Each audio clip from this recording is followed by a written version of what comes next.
Hello everyone, welcome to Jumbo IS. So today we'll start geography MCQs in which we'll try to cover all the topics and concepts of geography in these 14 days. So we'll discuss 30 MCQs a day and I hope you already have read the notes that we provided in advance to you guys. So if you have any issue or any doubt regarding those notes or any topics in these notes, so you can ask us. So let's start with the MCQ so that revision is of multiple times. First of all, MCQ says what? First MCQ says, consider the following statements regarding the Big Bang Theory. This is basically the origin of universe, the origin of planets, the origin of stars. So everything is well explained by this Big Bang Theory. So what does it say? The universe originated from an extremely hot and dense state about 13.8 billion years ago. Yes, from 13.7 billion years before present, there was the presence of a singularity. Singularity is basically that point which has immense temperature. It has infinite temperature. It has infinite density, and it has a very less amount of volume. So volume is very less, density is very high, temperature is very high, and that is why it get exploded in the universe. Okay, so first of all, there was no space and time earlier from the Big Bang Theory, but after Big Bang, space was created and time was created. Okay, so that happened 13.7 to 13.8 billion years before present. The singularity got expanded because it has high temperature, high density, and has very low amount of volume. So first of all, yes, it originated from an extremely hot and dense state about that much amount of year. The theory explains the region of space and time along with matter and energy. Yes, all the atoms, all the protons, all the neutrons, all the atomic nuclei were basically created after the Big Bang, and also space and time was also created.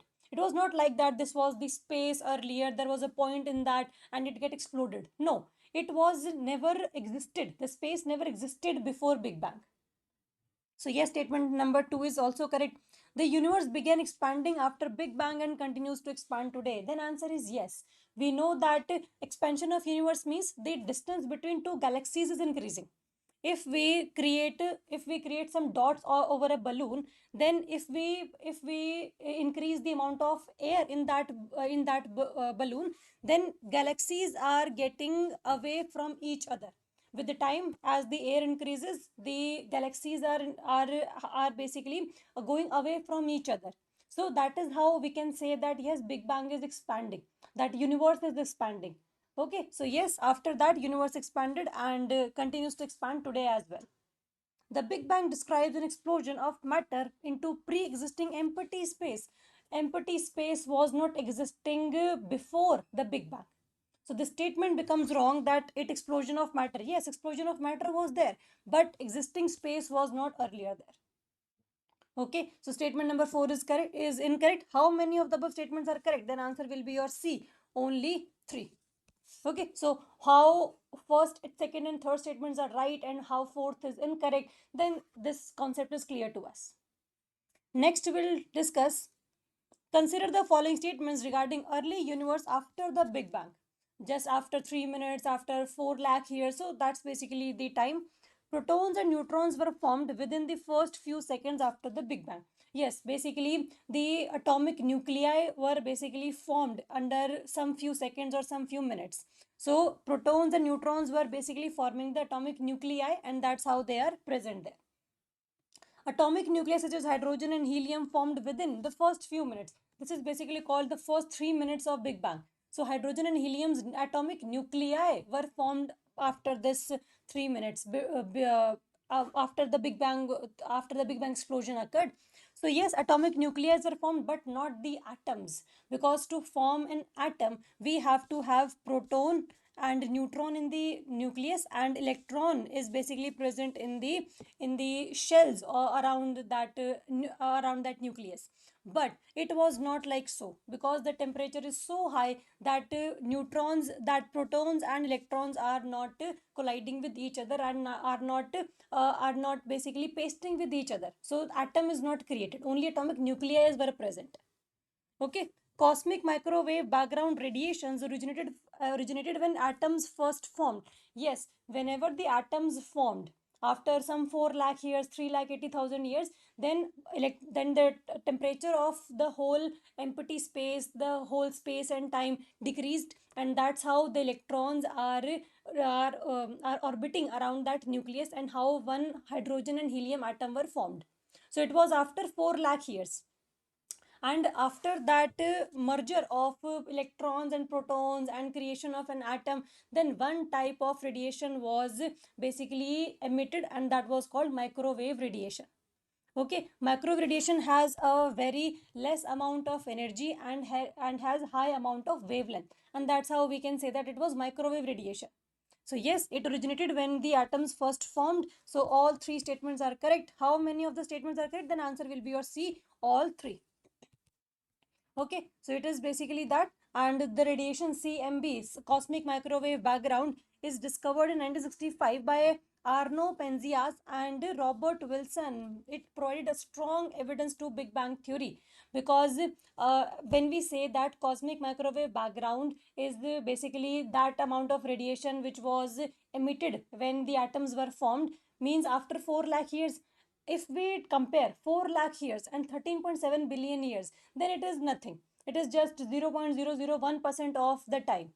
Then basically we can say that microwave radiations were released during the early expansion of universe or early formation of universe, and that's how, if it is expanding, then these microwave radiations should be at every corner of the universe.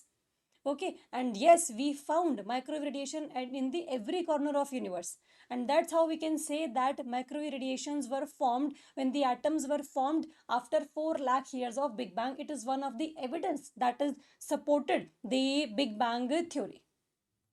Okay, so the name of scientists are very important.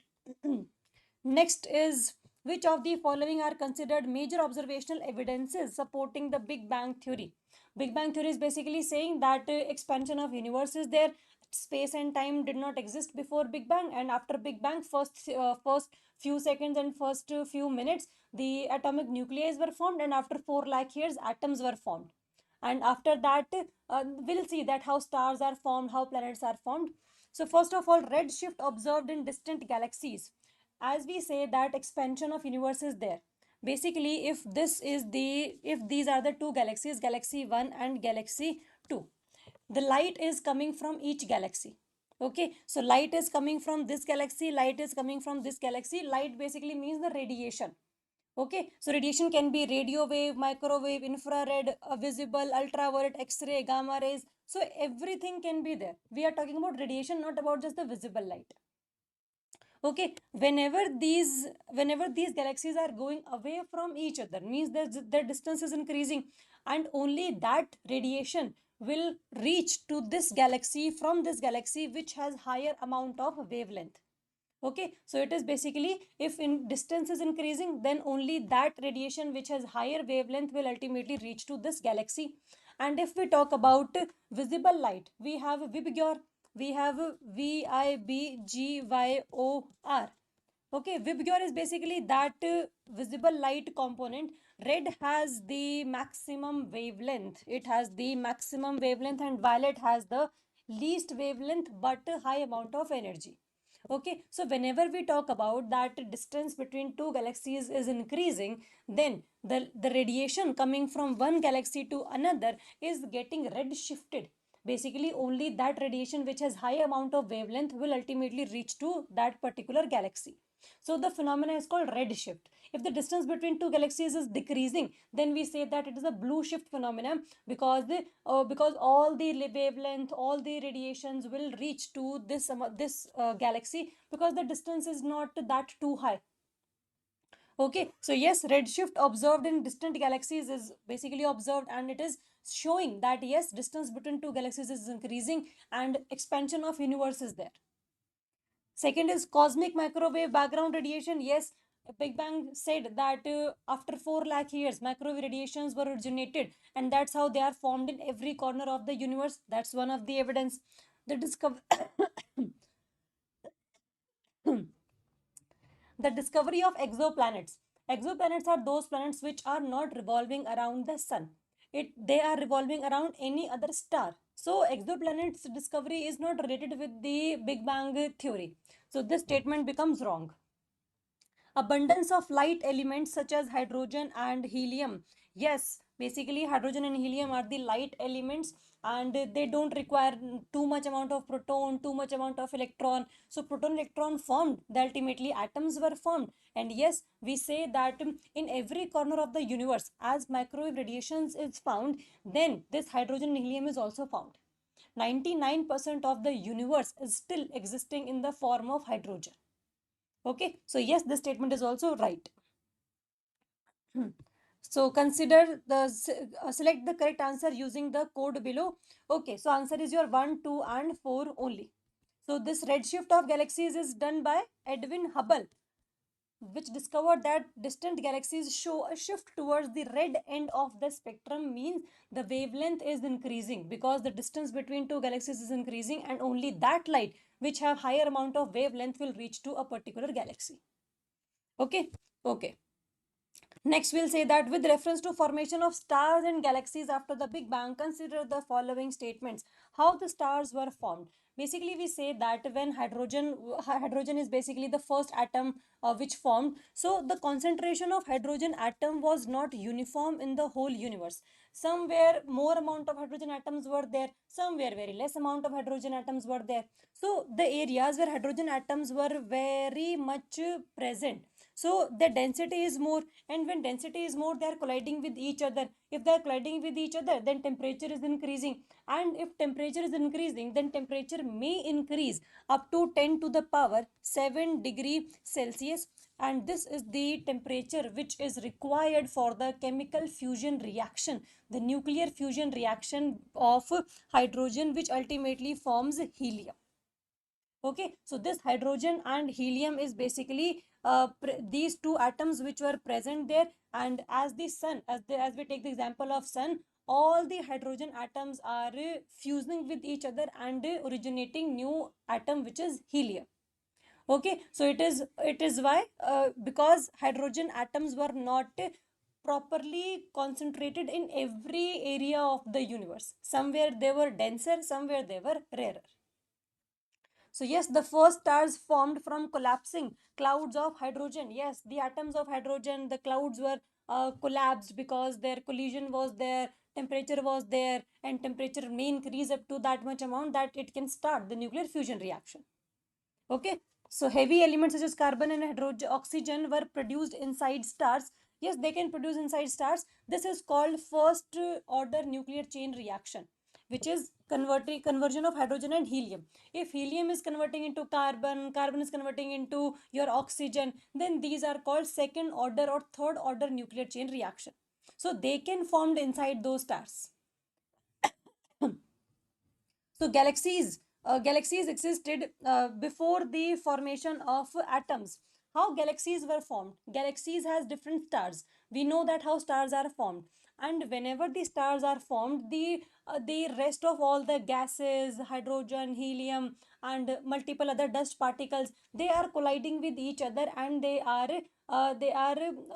having the pasting with each other, and that's how one type of a planet is formed, because it will have this spherical shape, it will try to revolve around that star. So that's how galaxies were formed. So galaxies cannot exist before the formation of atoms. How can they exist? Because first atom will be there, then stars will be there, then planets will be there. Okay, so it is very very wrong statement. Okay, so which of the statement given above is incorrect? We have asked about incorrect. So first and second were correct, third was incorrect, then answer will be your B3 only. Okay, so these types of questions can be asked from Big Bang theory and the other theory of origin of universe. This is the most acceptable theory of origin of universe. There are multiple hypotheses as well, but that's not in our syllabus. Okay, so we'll just focus over Big Bang theory. So how Big Bang occurred, how the explosion occurred, and how stars were formed, how galaxies were formed, how planets were formed, that is basically clear to us. Next is, consider the following statements regarding the sources of information about Earth's interior. We cannot know about Earth's interior by only looking or by observing at the Earth. So we have to have some sources like direct sources, indirect sources. So that question is about that. Direct exploration of the Earth's interior is possible only up to a few kilometers below the surface. Yes, we can know about the interior of the Earth by direct mining, but only 12-kilometer is the deepest mine we have in the world in Kola Peninsula of Russia. Okay, so yes, direct exploration can be up to a few kilometers and not to a very high depth. Mining activities have provided information about the Earth's interior up to depths of about 3 to 4 kilometer. 3 to 4 kilometer, 9 to 10 kilometers, so it's basically the average. Volcanic eruptions bring materials from beneath the Earth's surface which can be studied in laboratories. Yes, we talk about magma, as magma is coming from the interior of the Earth. So if we have studied magma, we have studied about interior of the Earth. Fourth, scientists can directly observe conditions at the Earth's core through drilling. How it can be possible? So Earth's core is at a very, very, very high amount of depth, and drilling is just about 12 to 15 kilometers. So it cannot be there. So how many of the statements are correct? Then answer will be your only three, because first three statements were correct.